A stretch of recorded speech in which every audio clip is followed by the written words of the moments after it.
안녕하세요. 오늘도 사연살롱을 찾아주셔서 감사합니다. 저는 이제 곧 있으면 아기 엄마가 되는 결혼 3년차 30대 여자입니다. 출산을 앞두고 있다 보니 이런 생각 저런 생각이 많던 중 사연 읽어주는 채널을 알게 되었어요. 그리고 저한테 일어났던 기적 같은 이야기도 들려드리고 싶은 마음에 이렇게 사연을 보내봅니다. 부디 제가 경험한 거짓말 같았던 기적의 이야기를 끝까지 함께 해주세요. 저는 3살 때 고아원 앞에 버려졌어요. 3살이면 말도 하고 어느 정도 기억을 할 수 있을 텐데 저는 정말 거짓말처럼 아무것도 기억하지 못합니다. 다만 제 주머니에는 이모라는 사람이 적어 넣은 것으로 추정되는 편지가 들어있었는데요. 그 편지를 직접 보진 않았지만 그 편지 속엔 제 이름, 제 생일과 저희 엄마가 돌아가시고 동생인 자기가 저를 부탁받았는데 경제적인 여건과 다른 가족이 반대해 어쩔 수 없이 고아원 앞에 세워뒀다는 내용이 적혀 있었다고 하더군요. 아무래도 자기의 신분을 노출하고 싶지 않아서 저를 그냥 고아원 앞에 세워놓은 것 같다고 원장 어머니는 말씀하셨어요. 당시 저녁 9시가 넘어가는 늦은 시간이었는데 초인종이 울리고 나가보니 아무것도 모르는 채가 눈만 꿈뻑이며 고아원 문 앞에 있었다고 하셨거든요. 그 뒤 그 고아원은 제 집이 되었고 언제부터 목에 걸고 있었는지 모르는 반쪽짜리 하트 목걸이를 한 채 저는 고아원 생활을 했어요. 그리고 어쩐지 적응을 잘하지 못해서 저는 늘 혼자 놀았다고 했는데요. 그래서 원장어머니가 걱정이 많으셨다고 하셨어요. 그때 너는 참 어린애가 쓸쓸해 보였어. 다른 애들이 너랑 놀고 싶다고 편지도 쓰고 손도 내밀었는데 너는 그냥 쳐다만 봤다니까. 저 어린 게 얼마나 마음에 큰 충격을 받았으면 저럴까. 내가 얼마나 무서웠는지 아니? 네가 방실방실 웃는 모습 보는 게 내 소원이었단다. 저는 그렇게 한결같이 원장어머니의 걱정과 사랑을 먹고 비로소 씩씩해졌어요. 누가 고아라고 무시하지 않을 만큼 공부도 열심히 했고 학교 생활도 모범적으로 했죠. 하지만 대학 진학은 포기할 수밖에 없었어요. 아무래도 학비를 해결할 수가 없었거든요. 제가 공부를 아무리 열심히 했다고 해도 장학금을 받고 대학에 들어갈 정도는 아니라서요. 그리고 보호 종료기간이 되어 받게 된 돈은 사실 한 사람이 자립하기엔 턱없이 부족한 돈이었는데요. 그래서 5년 가까이 고시원 생활을 했었죠. 솔직히 혼자 지내고 주거비를 최대한 아끼기 위해서는 고시원만한 곳이 없었거든요. 그리고 아침엔 작은 사무실 격리로 출근하고 저녁엔 편의점 아르바이트 하면서 혼자 수능 공부를 했어요. 대학은 꼭 가고 싶었거든요. 그리고 돈을 최대한 모아 등록금을 만들기 시작했는데 그러기를 2년 정도 걸려서 저는 서울에 있는 모 대학에 입학하게 되었고 졸업하는 데는 총 6년이 걸렸는데요. 휴학과 복학을 반복해야 했지만 대학을 다닐 수 있어서 행복했어요. 그리고 대학 졸업 후 저는 한 브랜드 회사의 홍보팀에 입사했는데요. 그때부터는 어쩐지 저도 사회의 한 구성원으로 인정받은 것 같은 기쁨으로 하루하루 최선을 다해 살았어요. 살던 집도 고시원에서 작은 원룸으로 옮겼고 그렇게 정신없이 살다 보니 저희 20대는 거의 끝이 났더군요. 남들은 연애하고 여행 다니고 새로운 도전도 한다는데 저는 그럴 여유 따윈 없었어요.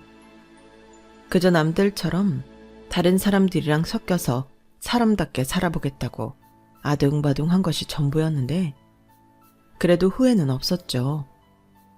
저는 제 자신이 너무나도 대견스러웠으니까요. 하지만 고아라는 꼬리표는 여전히 숨기고 싶은 비밀이었고, 저는 회사에 입사를 하고도 제대로 된 친구나 연인은 만들지 못했는데요. 깊은 사이가 되면 제가 고아 출신이라는 걸 얘기해야 하는데, 그럼 그 사람들이 도망가 버릴까 두려웠어요. 실제로 대학 다닐 때 저에게 관심을 보이는 사람이 있어서 조금 만나다 비슷한 경험이 있었거든요. 그때는 대수롭지 않게 넘기려고 생각도 잘하지 않았는데, 그건 저만의 착각일 뿐, 저는 그 뒤 그런 일이 또 생겨날까 잔뜩 겁을 먹고 있었죠. 그러니 저에게 다가오는 사람들에게 저는 쉽게 곁을 내주지 않는 사람이 되었고, 회사 사람들 가운데서 헛돌기 시작했는데요. 돈이라면 벌벌거리는 저에게 점심값, 퍼킷값은 사치나 다름없어서 사람들이 같이 밥 먹으러 가자고 하면 저는 도시락을 싸와서요, 맛있게 드시고 오세요 하고 말하는 등 사람들과 어울리지 못했어요.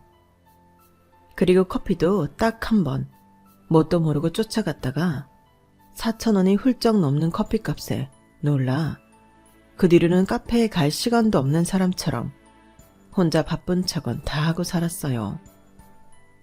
가끔 이게 무슨 공상인가 현타가 오기도 했지만, 그 돈이 쌓이면 얼마의 돈이 되는지 계산이 빨랐던 저는 도무지 그런 돈을 쓸 수 없었어요. 그러니 자연스럽게 사람들과도 멀어졌고, 저는 그저 그렇게 사는 것도 나쁘지 않다 여기며 제가 만든 틀에 갇혀 살았는데요. 회사에 가지 않는 주말은 너무 힘들었어요. 친구도 없고 돈도 쓰고 싶지 않은 제가 할 수 있는 거라곤 동네에 있는 도서관에 가서 책을 읽거나 동네 산책이 다였거든요. 그러다 이럴 바에는 보람이라도 있게 봉사를 다니자 라고 생각했고, 거리상 제가 살고 있는 곳에서 많이 멀지 않은 곳을 찾았는데, 그곳이 무슨 인연인지 고아원이었죠. 버스를 한 번만 타면 1시간 조금 넘어 도착하는 곳이었는데, 제가 지냈던 곳이랑 많이 비슷해서 처음부터 정감이 갔어요. 그리고 고아원 봉사를 하기엔 제가 생각해도 제가 참 적격이었는데, 고아원에서 지내는 아이들이 어떤 생활을 하고 어떤 것이 필요한지 제가 더 잘 알고 있으니 더 잘할 수 있을 것 같았죠. 그래서 저는 주말이면 그 고아원에 가서 봉사를 했고, 그 아이들과 친해지면서 생활에 활력을 찾게 되었는데요. 함께 봉사를 하는 분들도 한결같이 전부 좋으신 분들이었어요. 저처럼 매주 오시는 분도 있고 가끔 오시는 분들도 있었지만, 다들 제각각 어떤 사연이 있고 또 계기가 있어서 봉사를 하고 계시더라고요. 그러다 저처럼 자주 오시는 한 아주머니를 알게 되었어요.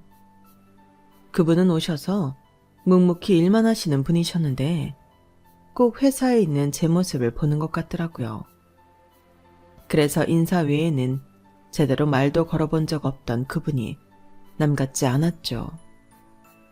종이컵에 든 믹스커피긴 했지만 제가 먼저 커피 드시고 하세요 라고 말을 걸게 되었고, 그게 시작으로 저와 그 아주머니는 가까워지게 되었어요. 그리고 왜인지 모르지만 이분에게는 제 이야기를 해도 될 것 같은 안도감 같은 것이 있어서 어느 정도 친분이 쌓였을 때는 자연스럽게 저도 고아였다는 사실을 말하게 되었는데요. 아, 그렇구나. 힘들었겠네. 그래도 참 잘 컸다. 내가 한번 안아봐도 될까? 네? 저를요? 너무 이뻐서 내가 한번 안아주고 싶네. 아주머니는 그 말이 끝나고 저를 세상에서 가장 따뜻하게 안아주셨어요.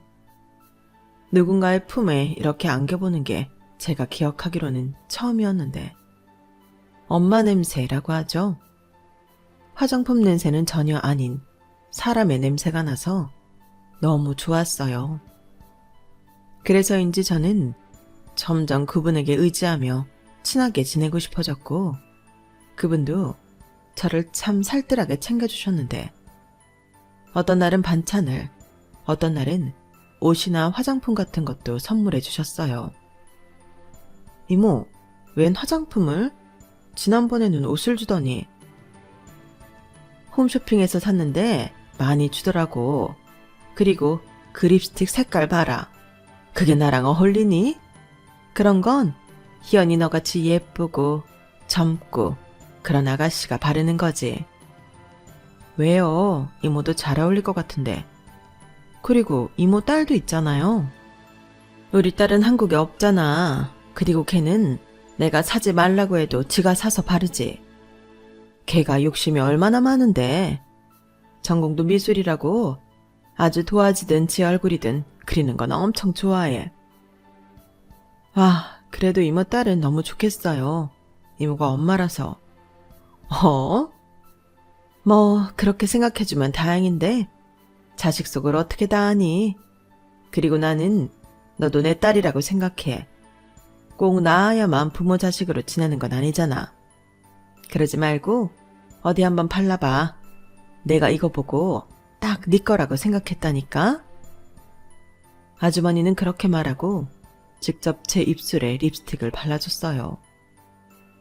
그리고는 너무 예쁘다며 좋아하셨는데, 그때 저도 속으로 나도 이런 엄마가 옆에 있으면 너무 좋겠다 라고 생각했어요. 그래서 한 번도 보지는 못했지만 아주머니의 딸이 많이 부러웠는데요.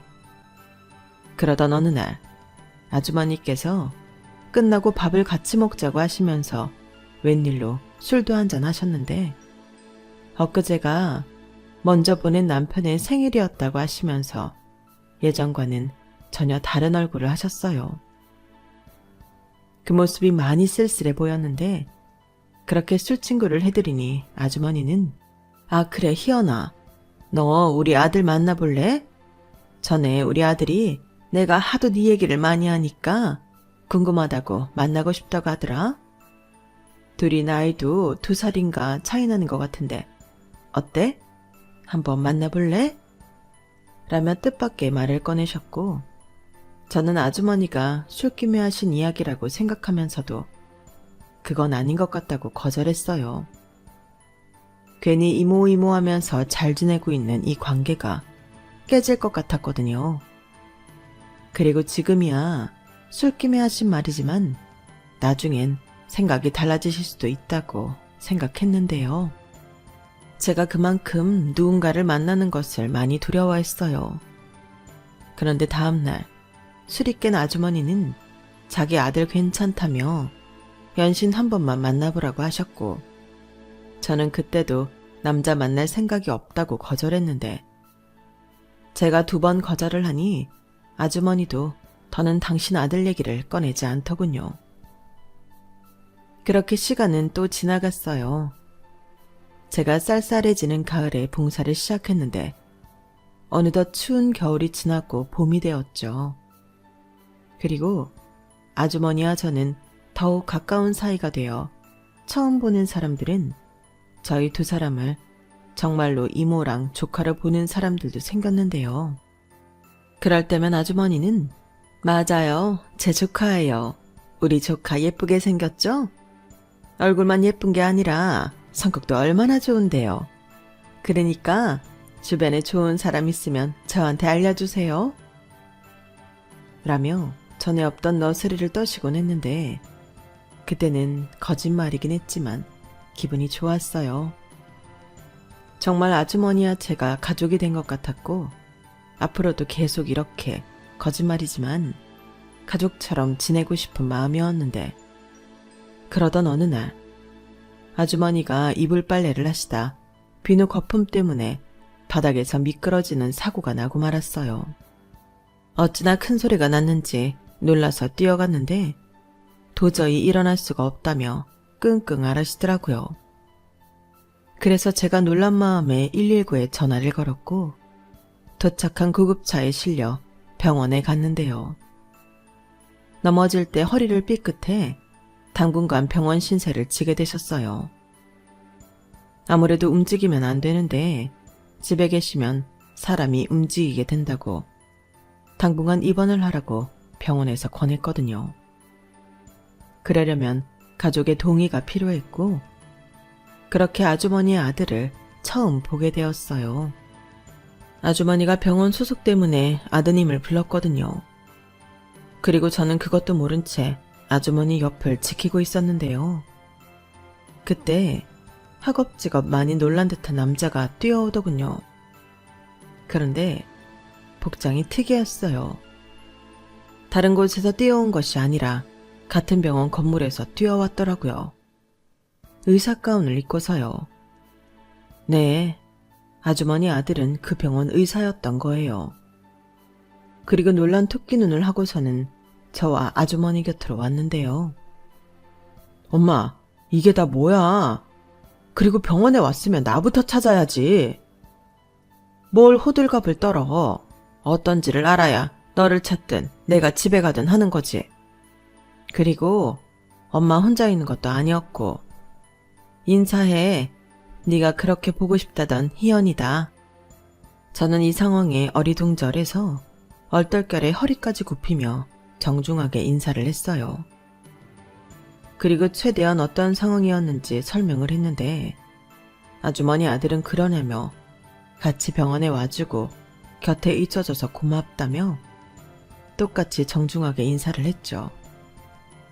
그 모습을 어쩐지 아주머니는 참 흐뭇하게 보셨는데 지금 생각해도 얼굴이 화끈거려요. 왜 그런지 모르지만 남자를 보고 그렇게 얼굴이 빨개진 적은 그때가 처음이었거든요. 그리고 그 남자도 어딘지 모르게 쑥스러워하는 것처럼 보였는데요. 그때는 대화를 나눌 겨를도 없이 아주머니 입원 수속을 하고 병실로 올라가느라 정신이 없었어요. 게다가 아주머니 아들은 그새 호출이 와서 올라가 봐야 했고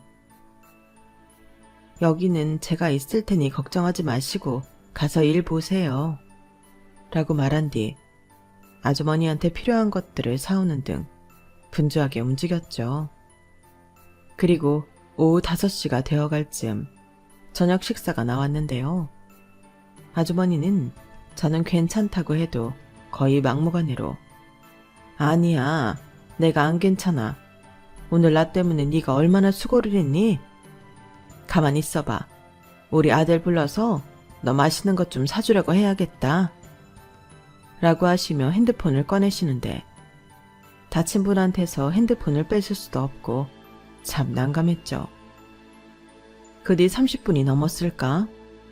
이제는 의사 가운이 아닌 사복을 입은 아주버님 아들이 병실로 왔는데요.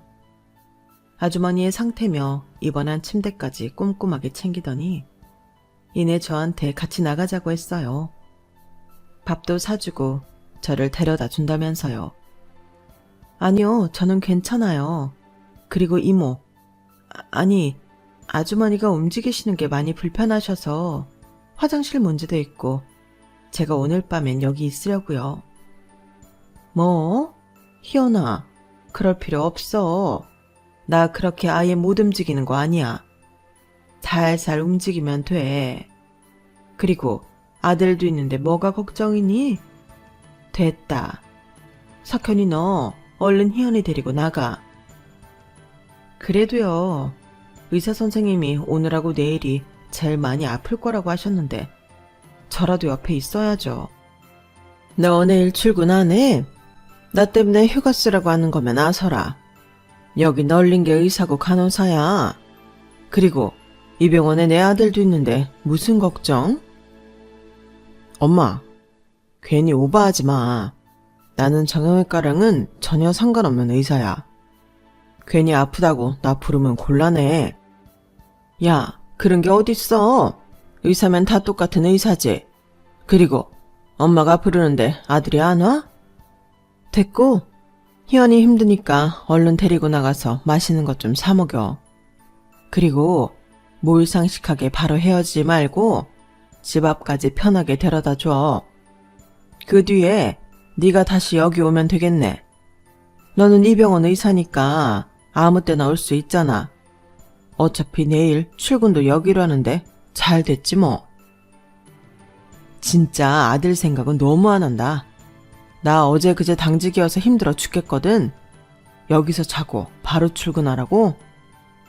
아들아, 힘든 너보다 아픈 내가 먼저지 않을까? 그래, 졌다. 희연씨, 가요. 제가 다시 여기 오면 돼요. 출근도 빨리 하고 좋죠 뭐. 저는 저도 모르게 피식 웃음이 나오고 말았어요. 친부모와 친자식은 이렇구나 싶어서요. 그리고 저는 그날 생각지도 않은 대접을 받고 집 앞까지 아주머니 아들의 차를 타고 갔는데요. 그때 그 남자는 저한테 고맙다며 이렇게 말했어요. 그러고 보니 아직 제가 제 소개를 못했네요. 최석현이라고 합니다. 제가 엄마한테 꼭 한번 만나게 해달라고 졸랐는데 이렇게 보게 됐네요. 그래도 반가웠어요. 그리고 오늘 너무 고마웠고요. 저희 엄마가 많이 덜렁거리는 편인데 안 그래도 요즘 불안불안했거든요. 네? 이모, 아니 아주머니 그러신 분이 아닌데? 엄청 차분하시고 꼼꼼하세요. 그거 원래 성격 아니에요.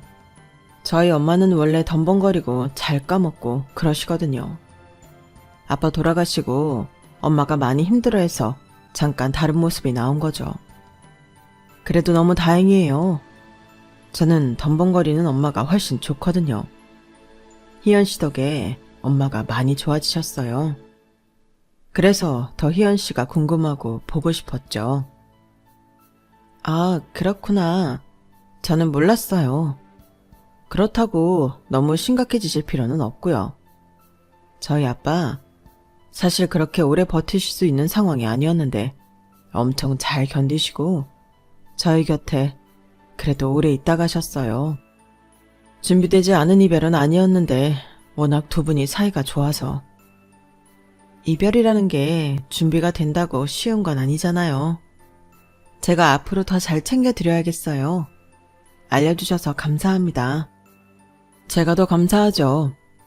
근데 아까부터 이걸 물어볼까 말까 고민을 엄청 했는데 밤에 이불킥 할 것 같아서요. 뭐 하나 물어봐도 될까요? 네? 네, 그러세요. 저 왜 안 만난다고 하셨어요? 저희 엄마가 저 까였다고 포기하라고 했는데 사실 제가 어디 가서 막 까이고 그런 스타일이 아니거든요. 혹시 사진을 못 보셨나? 저는 꽤나 진지한 얼굴로 농담을 하는 그 사람이 너무 웃겼어요. 그리고 자꾸만 주책맞게 입꼬리가 올라갔는데 거기서 이유를 설명하는 것도 너무 이상해 그냥 웃고 말았죠. 그러자 그 남자는 다시금 저에게 이제 얼굴도 보고 서로 통성명도 했는데 저 정말 별로예요? 라고 물었는데요. 그때는 저도 어디서 그런 용기가 났는지 아니요, 별로긴요. 너무 훌륭하신데요. 라고 저도 농담하듯 제 마음을 말해버렸어요. 그러자 그 남자는 활짝 웃으며 저에게 그럼 우리 가끔 종종 이렇게 만나볼까요? 일단은 저희 엄마 병실에서? 라고 말했는데 저는 좋다고 대답했죠. 그리고 그게 정신 차려보니 저희 두 사람의 만남의 시작이었는데요. 그 사람, 아니 석현 씨는 저에게 만날 때마다 참 따뜻하고 다정하게 잘해줬어요. 그 엄마의 그 아들이라고 석현 씨도 엄마 못지않게 사람이 너무 좋았거든요. 그러니 저도 그 사람에게 최선을 다해 잘해주고 싶었고 그렇게 서로 잘해주고 싶은 마음이 커져 저희는 진지하게 교제를 하게 되었죠. 그간 누굴 만난다는 게 제 출생부터 고백해야 해서 부담이 많았는데 석현 씨는 제가 고아 출신이라는 걸 이미 알고 있으니 제 마음이 더 빨리 기울었던 것 같아요. 그리고 그렇게 만나기를 2년이 넘었을 무렵 다른 누구보다 저희가 만나는 걸 환영하고 좋아했던 이모가 저에게 아들보다 먼저 프로포즈를 해주셨는데요. 지금도 그때를 떠올리면 가슴이 벅차올라서 눈물이 날 지경이에요. 희연아, 둘이 그렇게 좋아 죽는데 니들은 도대체 언제 결혼을 할 거야? 나는 이제 이모 말고 엄마 하고 싶다. 시엄마. 그동안 내가 옆에서 지켜봤지만 너같이 내 마음에 쏙 드는 며느리는 없어. 둘이 얼마나 잘 어울리는지 니들은 아마 모를걸? 그러지 말고 내 아들이랑 결혼해주면 안 되겠니? 이거 시어머니가 며느리한테 하는 프로포즈다. 네? 아니 무슨 프로포즈를 시어머니가 해요. 왜? 목마른 사람이 우물 파는 거지. 석현이 그게 지 바쁘다고 시간 가는 줄 몰라요. 옆에서 여자가 기다리다가 좋은 나이 다 보내게 할 놈이야 그놈이. 그래도 석현 씨 마음이 어떤지도 모르는데 너는 꼭 그걸 확인해야 하니? 내 눈에는 훤히 다 보이는데. 미국에 있는 수빈이도 그러더라. 지 오빠가 연애하고 너무 착해졌대. 하루빨리 결혼시켜야 한다고 이번에 한국 들어온다고 했어. 내가 그렇게 엄마 적적하니까 들어오라고 해도 안 들어오더니 이번엔 아예 들어온다고 하더라. 그게 다 네가 우리 집에 굴러온 복덩이라 그래. 정말요? 제가 정말 복덩이에요? 살면서 그런 말 처음 들어봐요. 그래? 그럼 앞으로 내가 평생 옆에서 얘기해 줄게. 너는 내 생명의 은인이고 우리 집의 귀한 복덩이다. 내가 아들이 있어서 얼마나 다행인지 몰라, 희연아. 우리 앞으로 평생 가족하자. 저는 이모의 말에 눈물을 터뜨리고 말았어요. 아니, 당사자인 남편한테 받은 프로포즈도 아닌데 저렇게 울어버렸으니 그 남자도 많이 당황했다고 하더라고요. 자기도 뭐 어마어마한 프로포즈 계획을 세우고 있었다나? 그런데 자기 엄마가 먼저 선수쳐서 김샜다고 입이 대빨 나왔는데 그 바쁜 와중에도 반지를 언제 샀는지 동화 속 왕자님처럼 제 앞에 반지를 꺼내 보여줬어요. 그리고 희연아, 나랑 결혼하자. 정식 프로포즈를 하는데 거절하면 제가 바보죠. 이런 일생일대의 기회를 놓치면 안 되잖아요. 비록 모든 것이 제가 많이 부족한 결혼이지만 저는 처음으로 욕심이라는 걸 내보고 싶었어요. 그렇게 저희는 결혼을 약속하게 되었고 미국에서 신우가 귀국하면서 작게나마 결혼식을 올리기로 했는데요. 사실 그것도 부를 가족이 없는 저를 배려하느라 그렇게 된 거였어요. 아무래도 결혼식을 올리려면 저는 혼주 자리를 비울 수밖에 없으니까 그 부분을 예비 시어머니와 예비 남편이 신경을 써주셨는데 모자가 상의를 했는지 저에게 결혼식을 그냥 파티처럼 소소하게 하자고 제안을 해주셨어요. 희연아, 결혼식이 뭐 대수니? 세상에서 제일 예쁜 드레스 입고 사진 찍고 축하받으면 되는 거지. 우리는 우리 방식대로 결혼하자. 이참에 나도 예쁜 한복이다 하나 맞출까? 그러세요. 제가 세상에서 제일 예쁜 한복 맞춰드릴게요. 어머나, 그럼 나는 너무 좋지. 그래, 우리 네가 더 예쁘냐 내가 더 예쁘냐 경쟁하면서 그날 아주 행복해서 입이 찢어져 보자.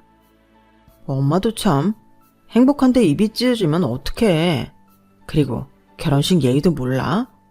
결혼식 때는 신부가 제일 예뻐야 하는 거야. 희연이는 뭐 아무거나 입어도 예쁘지만 거기에 엄마가 오버하는 건 좀 아니지. 대충 입어. 뭐야?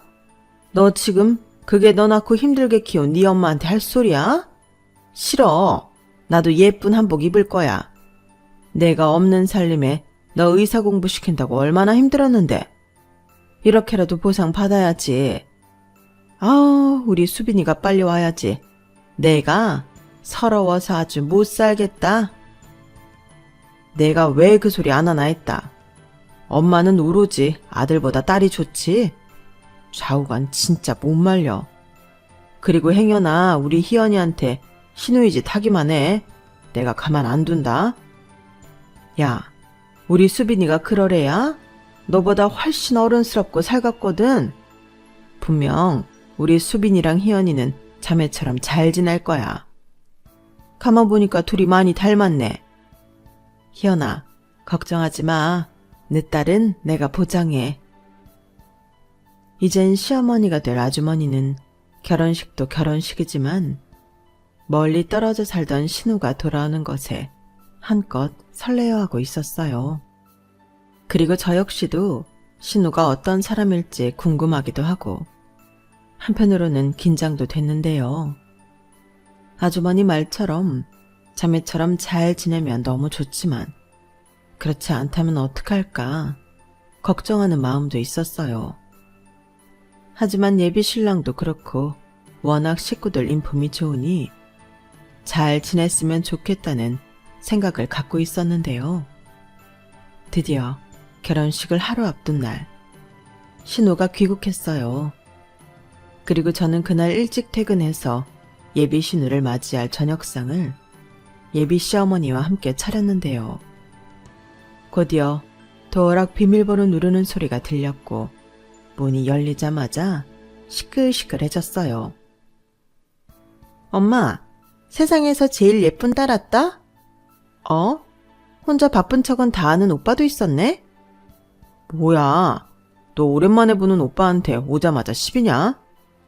시비는 하도 바빠서 동생 보러 미국에도 못 온다고 하니까 그냥 심술 한번 마지막으로 내보는 거지.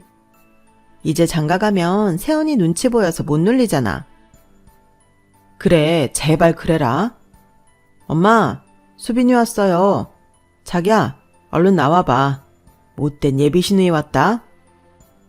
누가 남매 아니랄까봐 둘이 만나자마자 어찌나 티격태격 하는지. 저는 예비 시어머니 손에 이끌려 거실로 나갔어요. 그리고 저를 보자 반갑다며 포옹해오는 예비 신우와 어색하게 미국식 인사를 나눴는데요. 예비 신우를 보니 아, 사랑 많이 받고 자란 사람은 저렇구나 하고 느껴졌어요. 그냥 그 사람한테서 사랑스러운 호감이 보이는 것 같았거든요. 그리고 이런저런 이야기를 나누며 시간을 보냈는데 예비 시어머니가 너무 좋아하시더군요. 이제야 우리 가족이 모두 모인 것 같다면서요. 그러자 예비 신우가 한껏 애교를 부리며 이제부턴 내가 엄마 옆에 꼭 붙어 있을게. 나 한국에 취직할 회사도 정해졌어. 라고 말했는데요. 신우는 미술을 전공하고 한국의 한 디자인 회사에 고연봉으로 스카우트 제안을 받아서 들어왔다고 했어요. 그 뒤로 이야기의 꽃은 끝이 나지 않고 계속되었어요. 다음 날이 결혼식이라서 일찍 일어나야 하는데 이야기가 듣고만 있어도 너무 재미가 있어서 시간 가는 줄 모르겠더라고요. 그리고 분위기를 주도하는 건 아무래도 뉴페이스인 예비 신우였는데요. 그러다 신우 목에서 자꾸만 반짝거리는 목걸이 하나가 눈에 들어오더군요. 처음엔 별 신경을 쓰지 않았는데 신우가 상체를 많이 숙였을 때 보였던 목걸이의 펜던트가 너무 낯이 익더라고요. 그래서 저도 모르게 똑같은 목걸이 나도 있는데 라고 말해버렸고 순간 분위기가 바뀌었어요. 자기도 같은 목걸이가 있다고? 잠깐만. 저는 방에 가서 잘 보관하고 있던 목걸이를 들고 나왔어요. 사실 결혼을 약속하고 저는 이미 예비 시댁에 들어와 예비 남편과 함께 지내고 있었거든요. 그리고 고이 간직했던 목걸이를 가족들 앞에 내놓았는데 예비 시어머니가 제일 많이 놀라셨어요. 너 이거 어디서 났니? 이건 저희 엄마 유품이에요. 잘 기억은 나지 않지만 고아원에 버려졌을 때 목에 차고 있었고 원정어머니 말로는 펜던트가 반쪽인 걸 봐서는 다른 반쪽도 있을 거라고 하셨는데 별 기대하지 않고 살았거든요. 근데 아가씨 목걸이랑 너무 똑같아서. 수빈아, 그거 줘봐. 그리고 오빠 있잖아. 내 목걸이 뒤에 봐. 언니 목걸이도. 예비 신우의 목소리는 어쩐지 아까와는 다르게 떨리고 있었어요. 그리고 이윽고 예비 남편이 두 목걸이의 펜던트를 확인하고 뒤에를 본 순간 저는 태어나서 한 번도 느끼지 못한 감정을 느꼈는데요. 목걸이 뒤편엔 누군가 뾰족한 걸로 적어놓은 글씨가 적혀 있었어요. 제 목걸이에는 희연이, 예비 신우의 목걸이엔 소연이 라고 예비 시어머니가 그간 한 번도 말해주지 않았던 말을 해주셨죠. 수빈이 입양할 때 이름이 소연이었어. 그 원장님 말로는 자매가 똑같은 목걸이 반쪽을 갖고 있을 거라고 했는데 나는 그게 희연이 너일 줄은 꿈에도 몰랐다. 네? 아가씨가 입양이요? 내가 딸을 무척 갖고 싶었거든. 우리 남편도 그렇고. 그래서 같이 봉사를 다니다가 우리 수빈이를 만났어. 딱 보자마자 내 딸이 저기 있구나 그랬거든. 그리고 우리 수빈이는 7살이 넘어서 기관에 왔다고 하는데 엄마, 그 다음 말은 내가 할게. 엄마랑 아빠가 이혼할 때 나는 아빠가 맡았어. 둘도 안 된 애를 무책임하게 버리고 갔지. 아빠가 엄청 무서운 사람이었는데 엄마가 같이 살기 힘들었나 봐. 그래서 이혼하기로 했고 언니는 엄마가 데리고 갔는데 나는 고모들 손에 자라다가 아빠가 술 때문에 알코올 치매가 와서 길거리에서 객사했거든. 그래서 고모들이 바로 나를 고아원에 버렸어. 이 목걸이 보고 엄마가 찾아올 거라나? 나는 그 말을 믿진 않았지만 목걸이를 풀진 않았어. 날 버리고 간 여자가 어떤 여자인지 궁금했거든. 엄마는 병으로 내가 3살 때 돌아가셨어. 나는 잘 기억이 안 나는데 고아원에 버려졌을 때 이모가 편지를 남겨서 그렇게 알고 있어. 동생이 있다는 건 솔직히 기억이 잘 나지 않는데. 미안. 내가 왜인지는 잘 모르지만 어릴 때 기억이 별로 없어서. 근데 확실한 건 날 낳아준 엄마는 나쁜 사람이 아니야. 다른 건 기억이 나지 않지만 항상 엄마는 저녁 되면 울고 계셨어. 그때는 이유를 몰랐지만 아마도 두고 온 딸 때문에 울고 계셨던 것 같아. 내 기억 속에 엄마는 항상 슬퍼 보였거든. 제 말에 신우, 아니 제 동생 소연이는 펑펑 울기 시작했어요. 그리 긴 인생은 아니었지만 살면서 내내 자신이 버림받았다고 생각했던 게 그 이유 같더라고요. 그리고 저 역시도 펑펑 울었는데요. 다음날 결혼식이 있다는 것도 까맣게 잊고 저희 모두는 한참을 말도 없이 울었어요. 그리고 웃기게도 다음날 식구들 눈이 빨갛게 충혈이 되어서 결혼식을 올렸는데요. 지금도 결혼식 사진을 보면 너무 웃겨요. 그때 다른 사촌들도 니들끼리 싸웠니? 왜 눈들이 전부 다 개구리 왕눈이가 됐어? 사진 어떻게 찍으려고 그래? 얘들 사진 전부 포토샵 해야겠다. 라고 했는데 저희는 있는 그대로 사진을 남기길 원했어요. 일생일대 한 번의 사진이긴 했지만 그게 더 추억에 남을 것 같아서 그렇게 찍었죠. 그래서 저희 가족은 지금도 그 사진을 보면 웃음을 참을 수가 없는데요.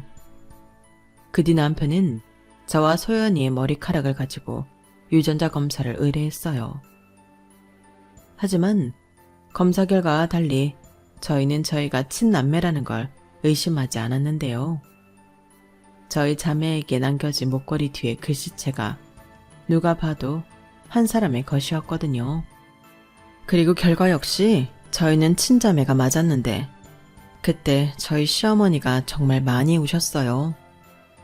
어떻게 이런 일이 일어날 수 있냐며 이건 기적이라고 하늘에 계신 저희 친엄마한테 앞으로는 두 딸 모두 저한테 맡기시고 그곳에서 편하게 행복하세요. 두 아이 이렇게 만나게 해주셔서 감사합니다.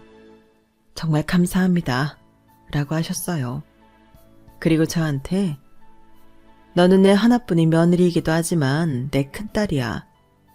희연이, 수빈이, 아니 소연이 엄마한테 와줘서 너무 고맙다.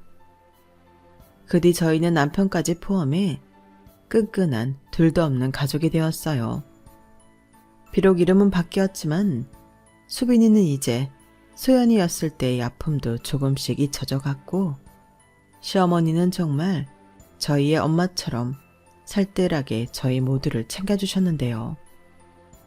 가족 모두 시간이 나면 봉사도 다니고 여행도 다니고 하루도 빠짐없이 즐겁게 지냈죠.